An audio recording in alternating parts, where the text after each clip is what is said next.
ಅದು ಮಲೆನಾಡಿನ ಹೆಬ್ಬಾಗಿಲು. ಒಮ್ಮೆ ಮಳೆ ಬಂದ್ರೆ ಜಮೀನು, ತೋಟಗಳು ಸಂಪೂರ್ಣವಾಗಿ ಜಲಾವೃತವಾಗಿ ನಾರ್ಮಲ್ ಆದ್ರೆ ಹವಾಮಾನ ಆಧಾರಿತ ಬೆಳೆ ವಿಮೆಯಲ್ಲಿ ಪರಿಹಾರ ನಿಗದಿಗೆ ಮಾನದಂಡವಾದ ಮಳೆ ಮಾಪನ ಕೇಂದ್ರಗಳೇ ಸರಿಯಿಲ್ಲ. ಇದೇ ವಿಚಾರದಲ್ಲಿ ಶಿವಮೊಗ್ಗ ರಾಜಕೀಯ ನಾಯಕರ ಫೈಟ್ ಜೋರಾಗಿದೆ. ಈ ಕುರಿತು ಒಂದು ರಿಪೋರ್ಟ್ ನಿಮ್ಮ ಮುಂದೆ.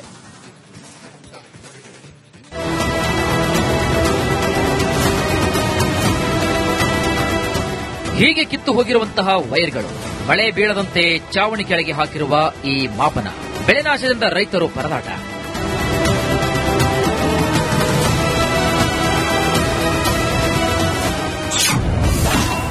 ಬೆಳೆ ವಿಮೆ ವಿಚಾರದಲ್ಲಿ ತಾರಕಕ್ಕೇರಿದ ಪಾಲಿಟಿಕ್ಸ್, ಮಳೆ ಮಾಪನ ಕೇಂದ್ರಗಳ ಭಾರೀ ಎಡವಟ್ಟು. ಶಿವಮೊಗ್ಗದಲ್ಲಿ ಮಳೆ ಮಾಪನ ಕೇಂದ್ರಗಳೇ ಈಗ ರಾಜಕೀಯ ಜಟಾಪಟಿ ಸೇರಿ ರೈತರ ಸಂಕಷ್ಟಕ್ಕೆ ಕಾರಣವಾಗಿದೆ. ಸರ್ಕಾರ ಮತ್ತು ಅಧಿಕಾರಿಗಳು ನಿರ್ಲಕ್ಷ್ಯವನ್ನು ವಹಿಸಿದರೆ ರೈತರಿಗೆ ಹೇಗೆ ಸಮಸ್ಯೆ ಆಗುತ್ತೆ ಎಂಬುದಕ್ಕೆ ಈ ಘಟನೆ ಉದಾಹರಣೆಯಾಗಿದೆ. ಶಿವಮೊಗ್ಗ ಜಿಲ್ಲೆಯಲ್ಲಿ 288 ಮಳೆ ಮಾಪನ ಯಂತ್ರಗಳನ್ನು ಗ್ರಾಮ ಪಂಚಾಯಿತಿವಾರು ಅಳವಡಿಕೆ ಮಾಡಿದ್ದಾರೆ. ಆದರೆ ಈ 288 ಮಳೆ ಮಾಪನದ ಪೈಕಿ ಶೇಕಡಾ 55ರಿಂದ 60ರಷ್ಟು ಮಳೆ ಮಾಪನ ಕೇಂದ್ರಗಳು ಕೆಟ್ಟು ಹೋಗಿದೆ. ಹೀಗಾಗಿ ನೈಜ ಅಂಕಿ ಅಂಶಗಳೇ ಸಿಗ್ತಾ ಇಲ್ಲ. ಸರ್ಕಾರ ಹಾಗೂ ಅಧಿಕಾರಿಗಳು ನಿರ್ಲಕ್ಷ್ಯವನ್ನ ವಹಿಸಿದ್ರೆ ಅನ್ನದಾತ ಹೇಗೆ ಸಂಕಷ್ಟಕ್ಕೆ ಸಿಲುಕ್ತಾನೆ ಅನ್ನೋದಕ್ಕೆ ಇಲ್ಲೊಂದು ಉತ್ತಮ ಉದಾಹರಣೆಯನ್ನ ಕೊಡ್ತಾ ಹೋಗ್ತೇನೆ. ಈ ಬಾರಿಯ ಕೇಂದ್ರ ಸರ್ಕಾರದ ಹವಾಮಾನ ಆಧಾರಿತ ಬೆಳೆ ವಿಮೆಯನ್ನು ಫಸಲ್ ಭೀಮಾ ಯೋಜನೆಯ ಪರಿಹಾರದ ಹಣ ಈಗಾಗಲೇ ಕೇಂದ್ರ ಸರ್ಕಾರ ಬಿಡುಗಡೆ ಮಾಡಿದೆ. ರಾಜ್ಯದ ಅನೇಕ ಭಾಗದ ಎಲ್ಲಾ ಜಿಲ್ಲೆಯ ರೈತರಿಗೂ ಈಗಾಗಲೇ ಬೆಳೆ ಪರಿಹಾರ ಹಣವನ್ನ ಬಿಡುಗಡೆ ಮಾಡಿರುವಂತದ್ದು. ಆದ್ರೆ ಮಲೆನಾಡು ಜಿಲ್ಲೆ ಶಿವಮೊಗ್ಗದಲ್ಲಿ ಈ ಬೆಳೆ ವಿಮೆಯಲ್ಲಿ ಸಾಕಷ್ಟು ಅನ್ಯಾಯವಾಗಿ ಎನ್ನುವಂತ ಮಾತುಗಳನ್ನ ಕೇಳಿಬಂದಿರುವಂತದ್ದು. ಈ ವಿಚಾರಕ್ಕೆ ಸಂಬಂಧಪಟ್ಟಂತೆ ಈಗ ಎರಡೂ ಪಕ್ಷಗಳ ನಡುವೆ ರಾಜಕೀಯ ಜಟಾಪಟಿಗಳು ಸಹ ಪ್ರಾರಂಭವಾಗಿದೆ. ಇನ್ನು ಇದೇ ಕಾರಣದಿಂದ 2024-25ನೇ ಸಾಲಿನಲ್ಲಿ ಹವಾಮಾನ ಆಧಾರಿತ ಪ್ರಧಾನಮಂತ್ರಿ ಫಸಲ್ ಬಿಮಾ ಯೋಜನೆಯಲ್ಲಿ ವಿಮೆ ಪಾವತಿಸಿದ ರೈತರಿಗೆ ಸರಿಯಾದ ಪರಿಹಾರ ಸಿಕ್ಕಿಲ್ಲ. ಮಳೆ ಮಾಪನ ಕೇಂದ್ರ ಹಾಳಾಗಲು ಹಿಂದಿನ ಬಿಜೆಪಿ ಸರ್ಕಾರವೇ ಕಾರಣ ಅಂತ ಸಚಿವ ಮಧು ಬಂಗಾರಪ್ಪ ಆರೋಪ ಮಾಡಿದ್ದಾರೆ. ಎಎಂಸಿ ಅಲ್ಲ, ಒಂದು ನಿಮಿಷ, ಈ ಮಿಷನ್ ಎಎಂಸಿ ಮಾಡಿದವ್ರು ಯಾರಂತೆ? ಏನ್ ನಮ್ಮ ಸರ್ಕಾರದವ್ರು ಮಾಡಿರ್ತಾರ? ಯಾರು ಈ ಮಿಷನ್ಸ್ ಇನ್ಸ್ಟಾಲ್ ಮಾಡಿದ ತೆಗಿಲ್ಲ ನಾನು. ಯಾರು ಇನ್ಸ್ಟಾಲ್ ಮಾಡಿದ್ದಂತೆ? ಇವ್ರ ಸರ್ಕಾರನೇ. ಲೋಕಾಯುಕ್ತವ್ರು ಏನಂದ್ರು ಮೊನ್ನೆ ಅಶೋಕ್ ಹತ್ರ? ಅಶೋಕ್ ಒಂದು ಸ್ಟೇಟ್ಮೆಂಟ್ ಕೊಟ್ರಲ್ಲಪ್ಪ ನಿನ್ನೆ. ಏನ್ ಸ್ಟೇಟ್ಮೆಂಟ್ ಕೊಟ್ರು? ಇದು ಎಂತ 63% ಭ್ರಷ್ಟಾಚಾರ ಅಂತ. ಆ ವಿರೋಧ ಪಕ್ಷರಿಗೆ ಒಂದು ತಲೆಯಲ್ಲದ ಏನ್ ಇಟ್ಕೊಂಡಿದ್ದಾರೆ 2013 ಅವಾಗ ರಾಘವೇಂದ್ರ ಅವ್ರ ತಂದೆಯವರೇ ಮುಖ್ಯಮಂತ್ರಿಗಳಿದ್ದಿದ್ದು, ಗೊತ್ತಾ? ಇನ್ನು ಕಳೆದ 5-6 ವರ್ಷದಿಂದ ರಾಜ್ಯದಲ್ಲಿ ಸುಮಾರು 2,000 ಹಾಗೂ ಶಿವಮೊಗ್ಗ ಜಿಲ್ಲೆಯೊಂದರಲ್ಲಿ 70ರಿಂದ 80 ಮಳೆ ಮಾಪನ ಕೇಂದ್ರಗಳು ಕೆಲಸ ಮಾಡ್ತಾ ಇಲ್ಲ. ಎಲ್ಲ ಮಳೆ ಮಾಪನ ಕೇಂದ್ರಗಳಿಗೆ ಚಾವಣಿ ಹಾಕಿ ಮುಚ್ಚಿದ್ದಾರೆ. ಕೇಂದ್ರಗಳು ಸರಿಯಾದ ದತ್ತಾಂಶವನ್ನ ತೋರಿಸ್ತಾ ಇಲ್ಲ ಎಂಬ ಆರೋಪ ಕೇಳಿ ಬಂದಿದೆ. ತುಂಬಾ ನೋಡಿ, ಉದ್ದೇಶನೇ ಸಾರ್ಥಕ ಆಗಲ್ಲ ಸರ್. ರೈನ್ ಗೇಜ್ ಇರೋದು ಯಾಕೆ? ಮಳೆ ಸುರಿದಿದ್ದಂಗೆ ರೆಕಾರ್ಡ್ ಮಾಡ್ಲಿಕ್ಕೆ. ಅದಕ್ಕೆ ನೀವು ಶೀಟಾಗಿ ಕವರ್ ಮಾಡಿದ್ರೆ ಹೇಗೆ ಸಾಧ್ಯ? ಇಷ್ಟು ಬೇಸಿಕ್ ನೀಡ್ ಇದರಲ್ಲಿ ನೆಗ್ಲೆಕ್ಟ್ ಆಗಿದೆ ಅಂದ್ರೆ ದೊಡ್ಡ ವಿಚಾರ ಮಾಡದೇ ಬೇಡ. ನಾವು ಇವತ್ತು ಒಂದು ರೈನ್ ಗೇಜ್ ಒಂದು ಪ್ರೊಟೆಕ್ಷನ್ ಮಾಡ್ತಾರೆ ಅಂದ್ರೆ ಒಬ್ಬ ಪಿಡಿಒ ಅಂದ್ರೆ ಅವ್ರಿಗೆ ಆ ಬೇಸಿಕ್ ನಾಲೆಡ್ಜ್ ಇಲ್ವಾ ಹಾಗಾದ್ರೆ? ಅಥವಾ ನಿಮ್ಮ ಅಧಿಕಾರಿಗಳು ಇಲ್ವಾ? ಅದು ಅಧಿಕಾರಿಗಳ ನಿರ್ಲಕ್ಷ್ಯ, ಸರ್ಕಾರದ ಬೇಜವಾಬ್ದಾರಿಯಿಂದ ಹವಾಮಾನ ಆಧಾರಿತ ಬೆಳೆ ವಿಮೆಯ ಪರಿಹಾರ ರೈತರಿಗೆ ಸಮರ್ಪಕವಾಗಿ ಸಿಕ್ಕಿಲ್ಲ. ನಾಯಕರು ಟಾಕ್ ವಾರ್ ಬಿಟ್ಟು ಇಂದಿನ ಚಳಿಗಾಲದ ಅಧಿವೇಶನದಲ್ಲಿ ಆದರೂ ಕೂಡ ಸಮಗ್ರವಾಗಿ ಈ ಬಗ್ಗೆ ಚರ್ಚೆಯನ್ನು ನಡೆಸಿ ರೈತರಿಗೆ ನ್ಯಾಯವನ್ನು ಕೊಡಿಸುವ ಕೆಲಸ ಮಾಡಬೇಕಾಗಿದೆ. ಅದು ಮಲೆನಾಡಿನ ಹೆಬ್ಬಾಗಿಲು. ಒಮ್ಮೆ ಮಳೆ ಬಂದ್ರೆ ಜಮೀನು, ತೋಟಗಳು ಸಂಪೂರ್ಣವಾಗಿ ಜಲಾವೃತವಾಗಿ ನಾರ್ಮಲ್ ಆದ್ರೆ ಹವಾಮಾನ ಆಧಾರಿತ ಬೆಳೆ ವಿಮೆಯಲ್ಲಿ ಪರಿಹಾರ ನಿಗದಿಗೆ ಮಾನದಂಡವಾದ ಮಳೆ ಮಾಪನ ಕೇಂದ್ರಗಳೇ ಸರಿಯಿಲ್ಲ. ಇದೇ ವಿಚಾರದಲ್ಲಿ ಶಿವಮೊಗ್ಗ ರಾಜಕೀಯ ನಾಯಕರ ಫೈಟ್ ಜೋರಾಗಿದೆ. ಈ ಕುರಿತು ಒಂದು ರಿಪೋರ್ಟ್ ನಿಮ್ಮ ಮುಂದೆ.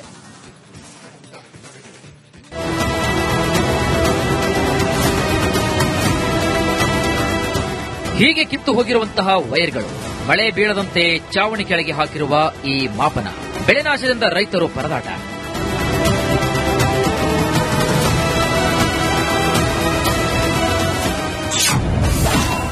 ಬೆಳೆ ವಿಮೆ ವಿಚಾರದಲ್ಲಿ ತಾರಕಕ್ಕೇರಿದ ಪಾಲಿಟಿಕ್ಸ್, ಮಳೆ ಮಾಪನ ಕೇಂದ್ರಗಳ ಭಾರೀ ಎಡವಟ್ಟು. ಶಿವಮೊಗ್ಗದಲ್ಲಿ ಮಳೆ ಮಾಪನ ಕೇಂದ್ರಗಳೇ ಈಗ ರಾಜಕೀಯ ಜಟಾಪಟಿ ಸೇರಿ ರೈತರ ಸಂಕಷ್ಟಕ್ಕೆ ಕಾರಣವಾಗಿದೆ. ಸರ್ಕಾರ ಮತ್ತು ಅಧಿಕಾರಿಗಳು ನಿರ್ಲಕ್ಷ್ಯವನ್ನು ವಹಿಸಿದರೆ ರೈತರಿಗೆ ಹೇಗೆ ಸಮಸ್ಯೆ ಆಗುತ್ತೆ ಎಂಬುದಕ್ಕೆ ಈ ಘಟನೆ ಉದಾಹರಣೆಯಾಗಿದೆ. ಶಿವಮೊಗ್ಗ ಜಿಲ್ಲೆಯಲ್ಲಿ 288 ಮಳೆ ಮಾಪನ ಯಂತ್ರಗಳನ್ನು ಗ್ರಾಮ ಪಂಚಾಯಿತಿವಾರು ಅಳವಡಿಕೆ ಮಾಡಿದ್ದಾರೆ. ಆದರೆ ಈ 288 ಮಳೆ ಮಾಪನದ ಪೈಕಿ ಶೇಕಡಾ 55ರಿಂದ 60ರಷ್ಟು ಮಳೆ ಮಾಪನ ಕೇಂದ್ರಗಳು ಕೆಟ್ಟು ಹೋಗಿದೆ. ಹೀಗಾಗಿ ನೈಜ ಅಂಕಿ ಅಂಶಗಳೇ ಸಿಗ್ತಾ ಇಲ್ಲ. ರಾಜ್ಯ ಸರ್ಕಾರ ಹಾಗೂ ಅಧಿಕಾರಿಗಳು ನಿರ್ಲಕ್ಷ್ಯವನ್ನ ವಹಿಸಿದ್ರೆ ಅನ್ನದಾತ ಹೇಗೆ ಸಂಕಷ್ಟಕ್ಕೆ ಸಿಲುಕ್ತಾನೆ ಅನ್ನೋದಕ್ಕೆ ಇಲ್ಲೊಂದು ಉತ್ತಮ ಉದಾಹರಣೆಯನ್ನ ಕೊಡ್ತಾ ಹೋಗ್ತೇನೆ. ಈ ಬಾರಿಯ ಕೇಂದ್ರ ಸರ್ಕಾರದ ಹವಾಮಾನ ಆಧಾರಿತ ಬೆಳೆ ವಿಮೆಯನ್ನು ಫಸಲ್ ಬಿಮಾ ಯೋಜನೆಯ ಪರಿಹಾರದ ಹಣ ಈಗಾಗಲೇ ಕೇಂದ್ರ ಸರ್ಕಾರ ಬಿಡುಗಡೆ ಮಾಡಿದೆ. ರಾಜ್ಯದ ಅನೇಕ ಭಾಗದ ಎಲ್ಲಾ ಜಿಲ್ಲೆಯ ರೈತರಿಗೂ ಈಗಾಗಲೇ ಬೆಳೆ ಪರಿಹಾರ ಹಣವನ್ನ ಬಿಡುಗಡೆ ಮಾಡಿರುವಂತದ್ದು. ಆದ್ರೆ ಮಲೆನಾಡು ಜಿಲ್ಲೆ ಶಿವಮೊಗ್ಗದಲ್ಲಿ ಈ ಬೆಳೆ ವಿಮೆಯಲ್ಲಿ ಸಾಕಷ್ಟು ಅನ್ಯಾಯವಾಗಿದೆ ಎನ್ನುವಂತ ಮಾತುಗಳನ್ನ ಕೇಳಿ ಬಂದಿರುವಂತದ್ದು. ಈ ವಿಚಾರಕ್ಕೆ ಸಂಬಂಧಪಟ್ಟಂತೆ ಈಗ ಎರಡೂ ಪಕ್ಷಗಳ ನಡುವೆ ರಾಜಕೀಯ ಜಟಾಪಟಿಗಳು ಸಹ ಪ್ರಾರಂಭವಾಗಿದೆ. ಇನ್ನು ಇದೇ ಕಾರಣದಿಂದ 2024-25ನೇ ಸಾಲಿನಲ್ಲಿ ಹವಾಮಾನ ಆಧಾರಿತ ಪ್ರಧಾನಮಂತ್ರಿ ಫಸಲ್ ಬಿಮಾ ಯೋಜನೆಯಲ್ಲಿ ವಿಮೆ ಪಾವತಿಸಿದ ರೈತರಿಗೆ ಸರಿಯಾದ ಪರಿಹಾರ ಸಿಕ್ಕಿಲ್ಲ. ಮಳೆ ಮಾಪನ ಕೇಂದ್ರ ಹಾಳಾಗಲು ಹಿಂದಿನ ಬಿಜೆಪಿ ಸರ್ಕಾರವೇ ಕಾರಣ ಅಂತ ಸಚಿವ ಮಧು ಬಂಗಾರಪ್ಪ ಆರೋಪ ಮಾಡಿದ್ದಾರೆ. ಎಎಂಸಿ ಅಲ್ಲ, ಒಂದ್ ನಿಮಿಷ, ಈ ಮಿಷನ್ ಎಎಂಸಿ ಮಾಡಿದವ್ರು ಯಾರಂತೆ? ಏನ್ ನಮ್ಮ ಸರ್ಕಾರದವ್ರು ಮಾಡಿರ್ತಾರ? ಯಾರು ಈ ಮಿಷನ್ಸ್ ಇನ್ಸ್ಟಾಲ್ ಮಾಡಿದ? ತೆಗಿಲ್ಲ ನಾನು. ಯಾರು ಇನ್ಸ್ಟಾಲ್ ಮಾಡಿದ್ದಂತೆ? ಇವ್ರ ಸರ್ಕಾರನೇ. ಲೋಕಾಯುಕ್ತವ್ರು ಏನಂದ್ರು ಮೊನ್ನೆ ಅಶೋಕ್ ಹತ್ರ? ಅಶೋಕ್ ಒಂದು ಸ್ಟೇಟ್ಮೆಂಟ್ ಕೊಟ್ರಲ್ಲಪ್ಪ ನಿನ್ನೆ. ಏನ್ ಸ್ಟೇಟ್ಮೆಂಟ್ ಕೊಟ್ರು? ಇದು ಎಂತ 63% ಭ್ರಷ್ಟಾಚಾರ ಅಂತ. ಆ ವಿರೋಧ ಪಕ್ಷರಿಗೆ ಒಂದು ತಲೆಯಲ್ಲಿ ಅದೇನು ಇಟ್ಕೊಂಡಿದ್ದಾರೆ 2013 ಅವಾಗ ರಾಘವೇಂದ್ರ ಅವ್ರ ತಂದೆಯವರೇ ಮುಖ್ಯಮಂತ್ರಿಗಳಿದ್ದಿದ್ದು, ಗೊತ್ತಾ? ಇನ್ನು ಕಳೆದ 5-6 ವರ್ಷದಿಂದ ರಾಜ್ಯದಲ್ಲಿ ಸುಮಾರು 2,000 ಹಾಗೂ ಶಿವಮೊಗ್ಗ ಜಿಲ್ಲೆಯೊಂದರಲ್ಲೇ 70ರಿಂದ 80 ಮಳೆಮಾಪನ ಕೇಂದ್ರಗಳು ಕೆಲಸ ಮಾಡ್ತಾ ಇಲ್ಲ. ಎಲ್ಲ ಮಳೆಮಾಪನ ಕೇಂದ್ರಗಳಿಗೆ ಚಾವಣಿ ಹಾಕಿ ಮುಚ್ಚಿದ್ದಾರೆ. ಕೇಂದ್ರಗಳು ಸರಿಯಾದ ದತ್ತಾಂಶವನ್ನ ತೋರಿಸ್ತಾ ಇಲ್ಲ ಎಂಬ ಆರೋಪ ಕೇಳಿ ಬಂದಿದೆ. ತುಂಬಾ ನೋಡಿ, ಉದ್ದೇಶನೇ ಸಾರ್ಥಕ ಆಗಲ್ಲ ಸರ್. ರೈನ್ ಗೇಜ್ ಇರೋದು ಯಾಕೆ? ಮಳೆ ಸುರಿದಿದ್ದಂಗೆ ರೆಕಾರ್ಡ್ ಮಾಡ್ಲಿಕ್ಕೆ. ಅದಕ್ಕೆ ನೀವು ಶೀಟಾಗಿ ಕವರ್ ಮಾಡಿದ್ರೆ ಹೇಗೆ ಸಾಧ್ಯ? ಇಷ್ಟು ಬೇಸಿಕ್ ನೀಡ್ ಇದರಲ್ಲಿ ನೆಗ್ಲೆಕ್ಟ್ ಆಗಿದೆ ಅಂದ್ರೆ ದೊಡ್ಡ ವಿಚಾರ ಮಾಡದೇ ಬೇಡ. ನಾವು ಇವತ್ತು ಒಂದು ರೈನ್ ಗೇಜ್ ಒಂದು ಪ್ರೊಟೆಕ್ಷನ್ ಮಾಡ್ತಾರೆ ಅಂದ್ರೆ ಒಬ್ಬ ಪಿಡಿಒ ಅಂದ್ರೆ ಅವ್ರಿಗೆ ಬೇಸಿಕ್ ನಾಲೆಡ್ಜ್ ಇಲ್ವಾ ಹಾಗಾದ್ರೆ? ಅಥವಾ ನಿಮ್ಮ ಅಧಿಕಾರಿಗಳು ಇಲ್ವಾ? ಅದು ಅಧಿಕಾರಿಗಳ ನಿರ್ಲಕ್ಷ್ಯ, ಸರ್ಕಾರದ ಬೇಜವಾಬ್ದಾರಿಯಿಂದ ಹವಾಮಾನ ಆಧಾರಿತ ಬೆಳೆ ವಿಮೆಯ ಪರಿಹಾರ ರೈತರಿಗೆ ಸಮರ್ಪಕವಾಗಿ ಸಿಕ್ಕಿಲ್ಲ. ನಾಯಕರು ಟಾಕ್ ವಾರ್ ಬಿಟ್ಟು ಇಂದಿನ ಚಳಿಗಾಲದ ಅಧಿವೇಶನದಲ್ಲಿ ಆದರೂ ಕೂಡ ಸಮಗ್ರವಾಗಿ ಈ ಬಗ್ಗೆ ಚರ್ಚೆಯನ್ನು ನಡೆಸಿ ರೈತರಿಗೆ ನ್ಯಾಯವನ್ನು ಕೊಡಿಸುವ ಕೆಲಸ ಮಾಡಬೇಕಾಗಿದೆ. ಅದು ಮಲೆನಾಡಿನ ಹೆಬ್ಬಾಗಿಲು. ಒಮ್ಮೆ ಮಳೆ ಬಂದ್ರೆ ಜಮೀನು, ತೋಟಗಳು ಸಂಪೂರ್ಣವಾಗಿ ಜಲಾವೃತವಾಗಿ ನಾರ್ಮಲ್ ಆದ್ರೆ ಹವಾಮಾನ ಆಧಾರಿತ ಬೆಳೆ ವಿಮೆಯಲ್ಲಿ ಪರಿಹಾರ ನಿಗದಿಗೆ ಮಾನದಂಡವಾದ ಮಳೆ ಮಾಪನ ಕೇಂದ್ರಗಳೇ ಸರಿಯಿಲ್ಲ. ಇದೇ ವಿಚಾರದಲ್ಲಿ ಶಿವಮೊಗ್ಗ ರಾಜಕೀಯ ನಾಯಕರ ಫೈಟ್ ಜೋರಾಗಿದೆ. ಈ ಕುರಿತು ಒಂದು ರಿಪೋರ್ಟ್ ನಿಮ್ಮ ಮುಂದೆ.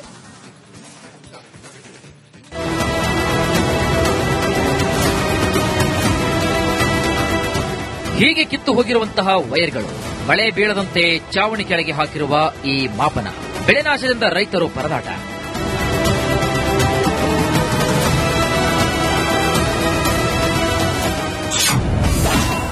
ಬೆಳೆ ವಿಮೆ ವಿಚಾರದಲ್ಲಿ ತಾರಕಕ್ಕೇರಿದ ಪಾಲಿಟಿಕ್ಸ್,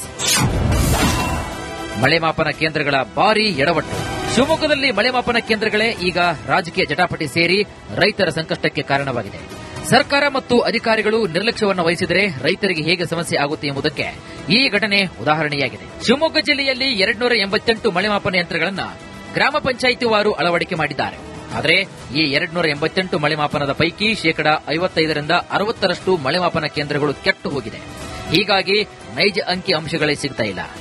ರಾಜ್ಯ ಸರ್ಕಾರ ಹಾಗೂ ಅಧಿಕಾರಿಗಳು ನಿರ್ಲಕ್ಷ್ಯವನ್ನ ವಹಿಸಿದ್ರೆ ಅನ್ನದಾತ ಹೇಗೆ ಸಂಕಷ್ಟಕ್ಕೆ ಸಿಲುಕ್ತಾನೆ ಅನ್ನೋದಕ್ಕೆ ಇಲ್ಲೊಂದು ಉತ್ತಮ ಉದಾಹರಣೆಯನ್ನ ಕೊಡ್ತಾ ಹೋಗ್ತೇನೆ. ಈ ಬಾರಿಯ ಕೇಂದ್ರ ಸರ್ಕಾರದ ಹವಾಮಾನ ಆಧಾರಿತ ಬೆಳೆ ವಿಮೆಯನ್ನು ಫಸಲ್ ಬಿಮಾ ಯೋಜನೆಯ ಪರಿಹಾರದ ಹಣ ಈಗಾಗಲೇ ಕೇಂದ್ರ ಸರ್ಕಾರ ಬಿಡುಗಡೆ ಮಾಡಿದೆ. ರಾಜ್ಯದ ಅನೇಕ ಭಾಗದ ಎಲ್ಲಾ ಜಿಲ್ಲೆಯ ರೈತರಿಗೂ ಈಗಾಗಲೇ ಬೆಳೆ ಪರಿಹಾರ ಹಣವನ್ನ ಬಿಡುಗಡೆ ಮಾಡಿರುವಂತದ್ದು. ಆದ್ರೆ ಮಲೆನಾಡು ಜಿಲ್ಲೆ ಶಿವಮೊಗ್ಗದಲ್ಲಿ ಈ ಬೆಳೆ ವಿಮೆಯಲ್ಲಿ ಸಾಕಷ್ಟು ಅನ್ಯಾಯವಾಗಿದೆ ಎನ್ನುವಂತ ಮಾತುಗಳನ್ನ ಕೇಳಿ ಬಂದಿರುವಂತದ್ದು. ಈ ವಿಚಾರಕ್ಕೆ ಸಂಬಂಧಪಟ್ಟಂತೆ ಈಗ ಎರಡೂ ಪಕ್ಷಗಳ ನಡುವೆ ರಾಜಕೀಯ ಜಟಾಪಟಿಗಳು ಸಹ ಪ್ರಾರಂಭವಾಗಿದೆ. ಇನ್ನು ಇದೇ ಕಾರಣದಿಂದ 2024-25ನೇ ಸಾಲಿನಲ್ಲಿ ಹವಾಮಾನ ಆಧಾರಿತ ಪ್ರಧಾನಮಂತ್ರಿ ಫಸಲ್ ಬಿಮಾ ಯೋಜನೆಯಲ್ಲಿ ವಿಮೆ ಪಾವತಿಸಿದ ರೈತರಿಗೆ ಸರಿಯಾದ ಪರಿಹಾರ ಸಿಕ್ಕಿಲ್ಲ. ಮಳೆ ಮಾಪನ ಕೇಂದ್ರ ಹಾಳಾಗಲು ಹಿಂದಿನ ಬಿಜೆಪಿ ಸರ್ಕಾರವೇ ಕಾರಣ ಅಂತ ಸಚಿವ ಮಧು ಬಂಗಾರಪ್ಪ ಆರೋಪ ಮಾಡಿದ್ದಾರೆ. ಎಎಂಸಿ ಅಲ್ಲ, ಒಂದ್ ನಿಮಿಷ, ಈ ಮಿಷನ್ ಎಎಂಸಿ ಮಾಡಿದವ್ರು ಯಾರಂತೆ? ಏನ್ ನಮ್ಮ ಸರ್ಕಾರದವ್ರು ಮಾಡಿರ್ತಾರ? ಯಾರು ಈ ಮಿಷನ್ಸ್ ಇನ್ಸ್ಟಾಲ್ ಮಾಡಿದ? ತೆಗಿಲ್ಲ ನಾನು. ಯಾರು ಇನ್ಸ್ಟಾಲ್ ಮಾಡಿದ್ದಂತೆ? ಇವ್ರ ಸರ್ಕಾರನೇ. ಲೋಕಾಯುಕ್ತವ್ರು ಏನಂದ್ರು ಮೊನ್ನೆ ಅಶೋಕ್ ಹತ್ರ? ಅಶೋಕ್ ಒಂದು ಸ್ಟೇಟ್ಮೆಂಟ್ ಕೊಟ್ರಲ್ಲಪ್ಪ ನಿನ್ನೆ. ಏನ್ ಸ್ಟೇಟ್ಮೆಂಟ್ ಕೊಟ್ರು? ಇದು ಎಂತ 63% ಭ್ರಷ್ಟಾಚಾರ ಅಂತ. ಆ ವಿರೋಧ ಪಕ್ಷರಿಗೆ ಒಂದು ತಲೆಯಲ್ಲಿ ಅದೇನು ಇಟ್ಕೊಂಡಿದ್ದಾರೆ 2013 ಅವಾಗ ರಾಘವೇಂದ್ರ ಅವ್ರ ತಂದೆಯವರೇ ಮುಖ್ಯಮಂತ್ರಿಗಳಿದ್ದಿದ್ದು ಗೊತ್ತಾ? ಇನ್ನು ಕಳೆದ 5-6 ವರ್ಷದಿಂದ ರಾಜ್ಯದಲ್ಲಿ ಸುಮಾರು 2,000 ಹಾಗೂ ಶಿವಮೊಗ್ಗ ಜಿಲ್ಲೆಯೊಂದರಲ್ಲೇ 70ರಿಂದ 80 ಮಳೆಮಾಪನ ಕೇಂದ್ರಗಳು ಕೆಲಸ ಮಾಡ್ತಾ ಇಲ್ಲ. ಎಲ್ಲ ಮಳೆಮಾಪನ ಕೇಂದ್ರಗಳಿಗೆ ಚಾವಣಿ ಹಾಕಿ ಮುಚ್ಚಿದ್ದಾರೆ. ಕೇಂದ್ರಗಳು ಸರಿಯಾದ ದತ್ತಾಂಶವನ್ನ ತೋರಿಸ್ತಾ ಇಲ್ಲ ಎಂಬ ಆರೋಪ ಕೇಳಿ ಬಂದಿದೆ. ತುಂಬಾ ನೋಡಿ, ಉದ್ದೇಶನೇ ಸಾರ್ಥಕ ಆಗಲ್ಲ ಸರ್. ರೈನ್ ಗೇಜ್ ಇರೋದು ಯಾಕೆ? ಮಳೆ ಸುರಿದಿದ್ದಂಗೆ ರೆಕಾರ್ಡ್ ಮಾಡ್ಲಿಕ್ಕೆ. ಅದಕ್ಕೆ ನೀವು ಶೀಟ್ ಕವರ್ ಮಾಡಿದ್ರೆ ಹೇಗೆ ಸಾಧ್ಯ? ಇಷ್ಟು ಬೇಸಿಕ್ ನೀಡು ಇದರಲ್ಲಿ ನೆಗ್ಲೆಕ್ಟ್ ಆಗಿದೆ ಅಂದ್ರೆ ದೊಡ್ಡ ವಿಚಾರ ಮಾಡದೇ ಬೇಡ. ನಾವು ಇವತ್ತು ಒಂದು ರೈನ್ ಗೇಜ್ ಒಂದು ಪ್ರೊಟೆಕ್ಷನ್ ಮಾಡ್ತಾರೆ ಅಂದ್ರೆ ಒಬ್ಬ PDO ಅಂದ್ರೆ ಅವ್ರಿಗೆ ಆ ಬೇಸಿಕ್ ನಾಲೆಡ್ಜ್ ಇಲ್ವಾ ಹಾಗಾದ್ರೆ, ಅಥವಾ ನಿಮ್ಮ ಅಧಿಕಾರಿಗಳು ಇಲ್ವಾ? ಅದು ಅಧಿಕಾರಿಗಳ ನಿರ್ಲಕ್ಷ್ಯ, ಸರ್ಕಾರದ ಬೇಜವಾಬ್ದಾರಿಯಿಂದ ಹವಾಮಾನ ಆಧಾರಿತ ಬೆಳೆ ವಿಮೆಯ ಪರಿಹಾರ ರೈತರಿಗೆ ಸಮರ್ಪಕವಾಗಿ ಸಿಕ್ಕಿಲ್ಲ. ನಾಯಕರು ಟಾಕ್ ವಾರ್ ಬಿಟ್ಟು ಇಂದಿನ ಚಳಿಗಾಲದ ಅಧಿವೇಶನದಲ್ಲಿ ಆದರೂ ಕೂಡ ಸಮಗ್ರವಾಗಿ ಈ ಬಗ್ಗೆ ಚರ್ಚೆಯನ್ನು ನಡೆಸಿ ರೈತರಿಗೆ ನ್ಯಾಯವನ್ನು ಕೊಡಿಸುವ ಕೆಲಸ ಮಾಡಬೇಕಾಗಿದೆ.